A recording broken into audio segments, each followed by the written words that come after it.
So let's continue with the greedy algorithms playlist. Today for starting off, hey everyone, welcome back to the channel. I hope you guys are doing extremely well. So the problem that we will be solving today is valid parenthesis string. So what is the problem stating? It's stating that you will be given a string which has three different kind of characters. One is the opening one, while the other one is the closing, while the third one is an asterisk. Now your task is to check if the given string is a valid parenthesis string or not. Now what is the definition of a valid? The definition of a valid is if there is an opening parenthesis, it should have a corresponding closing parenthesis as well, right? And the opening parenthesis should lie before the closing parenthesis. This is mandatory. Now, what is the significance of the asterisk? You might be thinking. You can replace the asterisk with an opening, a closing, or an empty character. That is something that you can decide to do. So, given these things, you'll have to tell me if a string is a valid parenthesis string or not. Let's understand. Is this a valid one? This is a valid one because we have an opening, we have a closing. It is valid, right? So I can say that this is a valid parenthesis string. Perfect. If you had something like this, this is invalid. The opening should be before the closing. Keep that in mind. Is this a valid one? Okay. Now I'm saying that the asterisk can be replaced with either of the three characters. So I can say I might get something like opening. If I replace the asterisk with opening, I'll have something like this. And this is invalid. Why is this invalid? This opening has a closing. This opening doesn't have a closing. Okay. I can replace the asterisk with a closed one. Now, in this scenario, the opening has a closing, but this closing doesn't have an opening. Invalid. I can replace the asterisk with an empty character. In that scenario, I'll have something like this, which is valid. So you have to make sure that you replace the asterisk with something so that this can turn out to be a valid one. And this is a valid. Yes, this is valid. Perfect. Done. What is the next one? We have something like this. Can I make this valid? I think I can.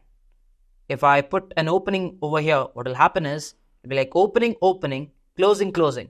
And this is valid. You can put something else as well, but that will be invalid. The question is, can you make it valid or not? Can you make it valid or not? And the answer is, yes, I can. Okay, let's look for this one. Can I make this one valid? Okay, let's analyze. If I put something like opening, opening, opening, opening, no. If I put something like opening, closing, opening, opening, no. You can try out all other combinations. You will not be able to make it valid. Why? Because there is an opening and I need a closing after this. So it is not possible to make this string a valid parenthesis string. So this is not possible. Understood? So how do you approach such kind of problems? Let's for a moment forget about the asterisks and let's try to solve a very simple problem which has opening, opening, closing, opening, closing, and a closing. How do I solve this problem? How do I check if it's a valid one or not? What you can do is, you can take a counter and you can start off at 0 and you can start with the first parenthesis. It's an opening one. So what you can do is, you can count it as 1. After that, you can move to the next and it's an opening. You can count it as 1. After that, you can move to the next. It's a closing. So you can do a -1. That is 1. After that, you have an opening. So you can add a +1. After that, you have a closing. So you can have a -1. After that, you have a closing. You can again have a -1. So at the end of the day, the count is 0. If the count is 0, that means for every opening, you had a closing. And it is a valid one. But there is an edge case. What if you have a string which is something like this? Opening, opening, or maybe opening, closing, closing, and then an opening. You'll have to be careful about this one. Why? Imagine I take count as 0 and I start from here. It is an opening one and the count is 1. After that, I have a closing, so the count is 0. After that, I have a closing, which will make the count as minus 1. Now, what that means is, for this closing, you never had an opening. You never had an opening. That's it. So at any moment, if the count goes lesser than 0 as well, you stop. You don't go beyond it, you stop. Remember these things. Why? Because if you go beyond it, what will happen is, this is a opening one, so plus 1 will make it 0, and it might be valid. You might think it's a valid scenario, but please be careful. If at any moment it goes under 0, you stop then and there. Now this is a very simple case if you're not given asterisks, right? But in the problem statement, it is stating that you have asterisks. So how do I solve a problem which has asterisks in it? Okay, interesting one, right? What you can do is, you can try out all possible combinations. How can you do it? Maybe recursion. Yeah, that's how you typically try out all possible combinations. Let's take an example. You have an opening, you have an asterisk, and imagine you have an opening and you have a closing. Okay. From the naked eye, you don't know that this will be a closing one for this to be a valid. So what I will do is, I will straight away start from the first character, right? And I'll keep an initial value of 0, where 0 is my count. Can I say, if it's an opening or a closed parenthesis, I just do the required thing, which is, okay, I'll take this, I'll take the asterisk, I'll move to the asterisk, I'll have it, and since the last one was an opening one, I'll do a plus 1. Quite simple, right? What after this? I have an asterisk, so there are 3 possible ways I can deal with it. One of the possible ways is, I can say, I will put an opening parenthesis to it, right? So if I put an opening parenthesis on the virtual world, this is typically an opening, right? So this is where you go to, and the count becomes 2, and the count becomes 2, correct? The other thing that you can do is, you can say, I want to put a closing to it. So if I put a closing to it, I'll go to the next one, but the value of count will be 0 because I put a closing. But the other thing that you can do is, you can say, I'll leave it empty. And if you leave it empty, it will be empty, right? So you'll go to the next, and the count will still be 1. Empty means no character. Empty means no character.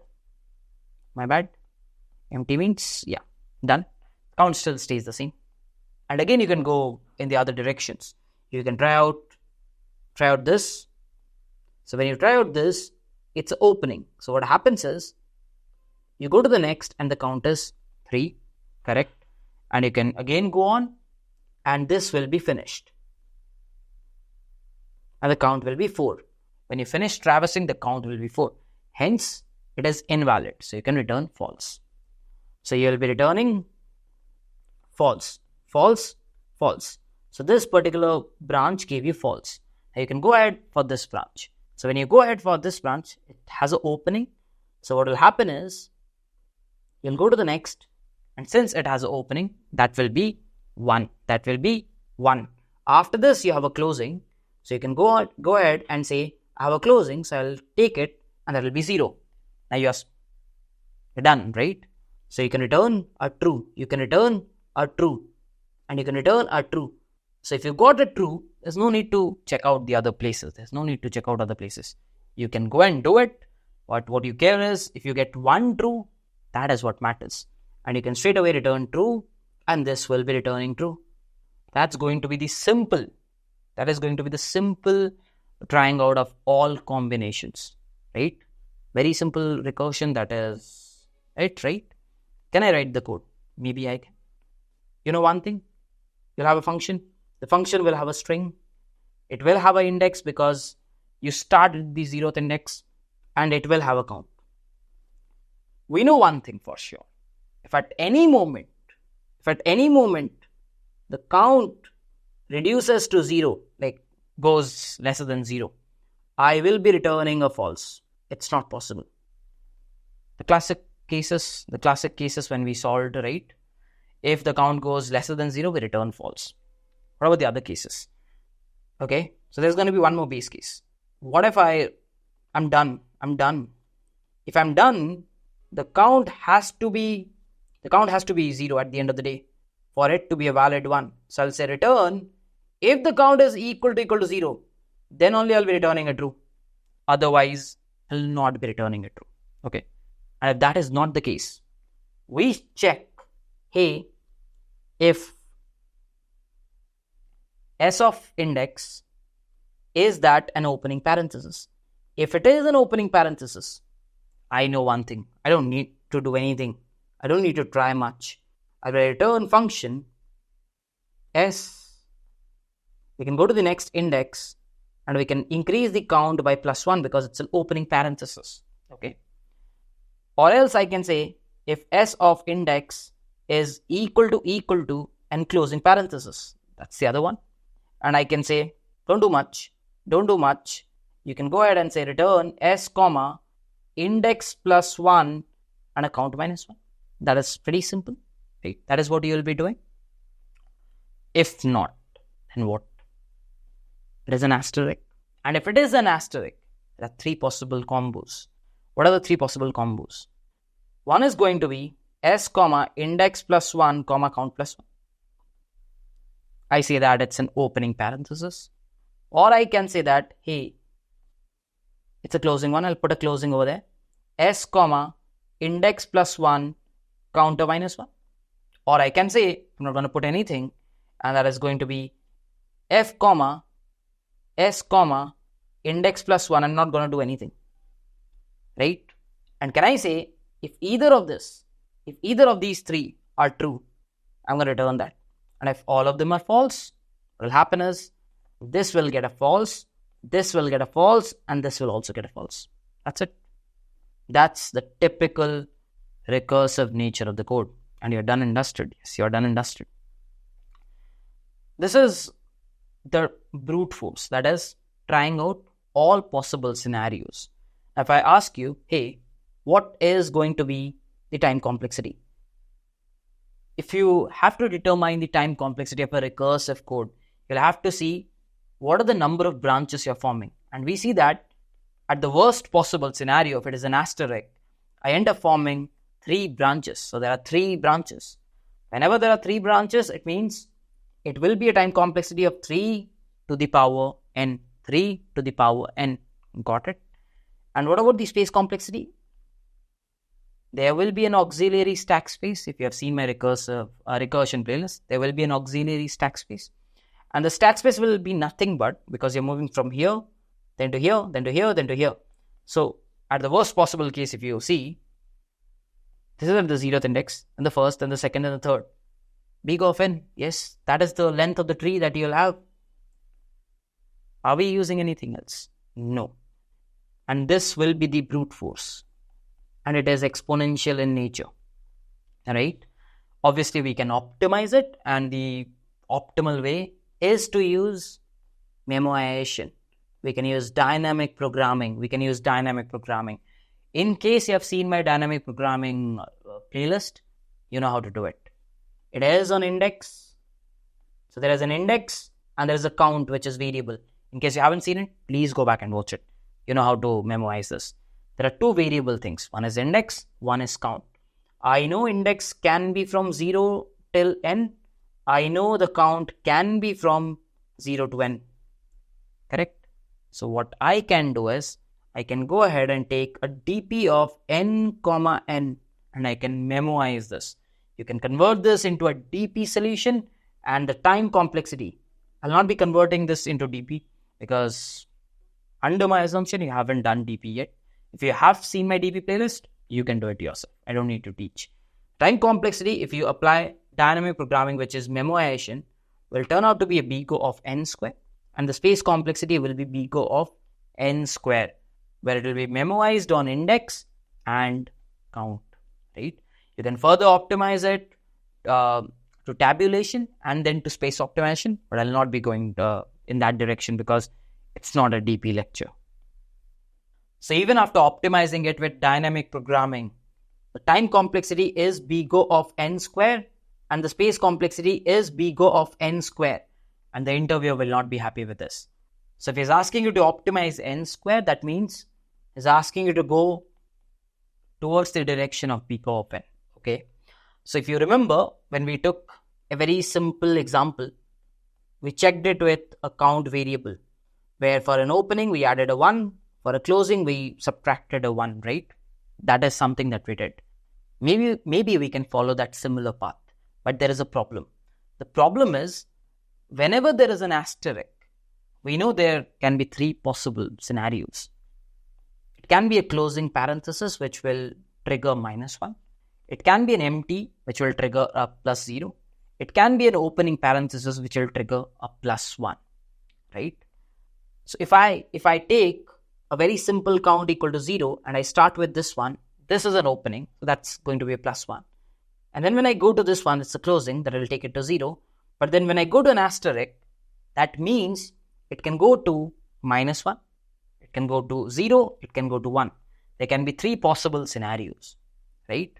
So it will be somewhere between -1 till 1. I'm very sure about it. It will be somewhere between -1 to 1, the range, right? So instead of carrying a count variable, I'll try to carry a range, where I'll say it as minimum initially is 0, maximum initially is 0. I'll try to carry a range and I'll try out every possible combination. I'll still stick to my brute force, which is trying out all possible combinations. Let's try it out. By the way, remember one thing before I start trying out. If I've given you an example like this, and you start with count equal to 0, the typical brute force for a simple given string. It's an opening, so you do a 1. It's a closing, so you do a 0. And then it's a closing, it is -1. -1 is never possible. Remember this, -1 is never possible. We'll be using it, right? So we start with the first one, which is an opening. So if it's an opening, we know the range will still stick to 1 and 1, right? +1. After that, we have a closing. If it is a closing, just subtract a 1. Perfect. After that, it is an asterisk. And if it is an asterisk, what happens? You do a -1. You can do a -1. You can do a +0, or you can do a +1. Either it's an closing, either it is empty, or either it's an opening. 3 possible ways, correct? Okay. If you do a 0 with -1, it then takes you to -1. It takes you to -1. And you know this is not valid. So we will never consider -1. We will never. Perfect. Then can I consider 0? I can. Can I consider +1? I can. So the range is going to be somewhere between 0 to 1. Okay. What about this one? It's going to be the same, 0 to 1. So what I can do is, I can store the minimum, which is 0, and the right range in max. Done. What is the next one? It's a closing parenthesis. It's a closing parenthesis. If it's a closing one, this will tend to go to -1. This will tend to go to -1. And you know, you don't need to go to -1. Will not take it. Will still keep the range from 0. You'll say, I'll not go to -1. But then you might ask, then how can you keep the range to be 0? From this one, from this one. If it is a closing one, you do a -1, which takes you to 0. So you can still maintain the range to be 0, 0. You can still maintain the range to be 0, 0. Perfect. Next one, an asterisk again. If it is an asterisk, obviously you cannot go -1. You can go +0, which is 0, and you can go +1. So the range will be 0 to 1. Again, maintain that 0, 1. After that, it's an opening. It's an opening. So if it is an opening, this will get to 1 and this will get to 2. So you can say that the range will be 1 to 2. Okay. I know that the range of possibilities will be from 1 to 2. After this, we have a closing. So if I have a closing, I know it will be a -1. So the range will be from 0 to 1. Correct? So what I'm saying is the range is from 0 to 1. This is where all of my possibilities are. And since we discarded all the -1s, we know the range is from 0 to 1. And the left side is at 0. The left side is at 0. It is possible. You can have combinations which will end you up at 0. Thereby, it's a valid string. Got it? Instead of maintaining a count, I maintained a range. Let's take this example. You'll be able to understand much more. I'm standing here.